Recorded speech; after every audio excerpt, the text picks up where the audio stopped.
Chapter 11. I swung blindly with the crowbar and heard it connect. The dinosaur hissed and dropped on its side as a couple of its teeth flew from its skull. I fell and snatched my pack. As the raptor came around for another attack, I yanked out a high-intensity flashlight and shone it in its face. It screeched and backed away from the blinding light within the darkness of the huge hollow tree trunk. I hit it with the crowbar again. I was afraid. I was crazed. I was as close to being an animal as I'd ever been. As I hit the hissing dinosaur, I heard even higher-pitched shrieks from above. I chanced to look upward and saw that the higher reaches of the hollow tree were filled with bats. A blanket of bats descended on us. The light upset them, and kept them away from me. The raptor wasn't so lucky. They covered it and I took advantage. I grabbed my pack and ran. I scanned the grove and saw no other predators. The trees were spaced too far apart for me to climb and go from branch to branch, so I ran as fast as I could. After the grove, I crossed a series of hills. In the distance, I heard the rush of water. My legs were ready to give out from under me when I got to the top of another hill and spotted a waterfall in the distance.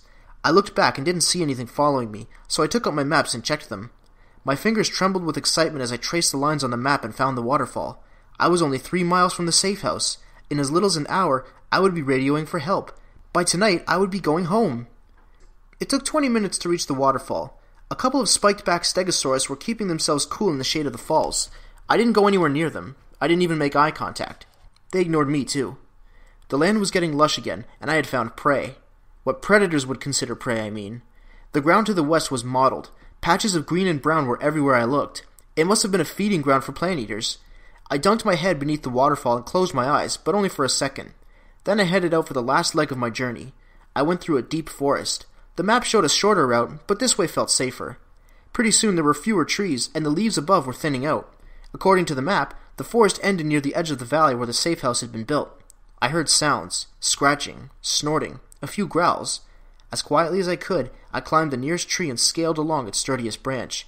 The valley came into view, and relief flooded through me. I saw dozens of iguanodons in the bowl-shaped valley below, a huge herd. They wandered about, their heads low. Some were grazing. I thought about Iggy and hoped he was down there with them. Okay, I'd been cautious, as cautious as I could. I'd played by my dad's rules and it had paid off. Now it was time for my reward. I went down a couple of branches and was about to leap to the earth below when a shadow stretched out across the ground below me. I waited and a figure came into view, followed by 3 others. Raptors. I looked back to the valley and saw other figures standing near the edges to the east and the west. Then I climbed high enough to get a better look. This valley wasn't a lush green place, not somewhere plant-eaters would stay for long, unless they didn't have a choice. The iguanodons were huddling. Some were looking to the ridges where the raptors gathered. I saw looks of what might have been fear and defiance.